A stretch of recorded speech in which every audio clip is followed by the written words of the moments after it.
Dharmapriya financing company private limited. NSS KPT higher secondary സ്കൂളിന്റെ വാർഷികാഘോഷവും school ബസിന്റെ flag off ചടങ്ങും ഈ മാസം 20-ന് നടക്കും. Ottapalam NSS KPT higher secondary സ്കൂളിന്റെ 125-ാം വാർഷികാഘോഷം ജനുവരി 20-ന് നടക്കും. വാർഷികാഘോഷങ്ങളുടെ ഉദ്ഘാടനവും സ്കൂളിന് പുതുതായി അനുവദിച്ച ബസിന്റെ ഫ്ളാഗ് ഓഫ് ചടങ്ങും പാലക്കാട് MP VK ശ്രീകണ്ഠൻ നിർവഹിക്കും. ചടങ്ങിൽ NSS ബോർഡ് അംഗം P. നാരായണൻ മുഖ്യപ്രഭാഷണം നടത്തും. വിദ്യാർത്ഥികൾക്കുള്ള സമ്മാന വിതരണവും എൻഡോമെന്റ് വിതരണവും ഒറ്റപ്പാലം നഗരസഭാ ചെയർപേഴ്സൺ MK ജയസുധ നിർവഹിക്കും. വാർഡ് കൗൺസിലർ, PTA ഭാരവാഹികൾ, അധ്യാപകർ തുടങ്ങിയവർ ചടങ്ങിൽ പങ്കെടുക്കുമെന്ന് സ്കൂൾ പ്രധാനാധ്യാപിക രാധിക ബാലചന്ദ്രൻ അറിയിച്ചു.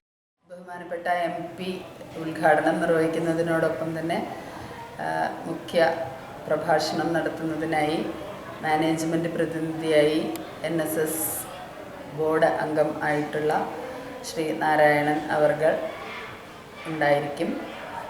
എൻഡോവ്മെൻ്റ് വിതരണവും മറ്റ് കുട്ടികൾക്കുള്ള സമ്മാനദാനവും നിർവഹിക്കുന്നത് ബഹുമാനപ്പെട്ട ചെയർപേഴ്സൺ, ഒറ്റപ്പാലം മുനിസിപ്പാലിറ്റി ചെയർപേഴ്സണാണ്.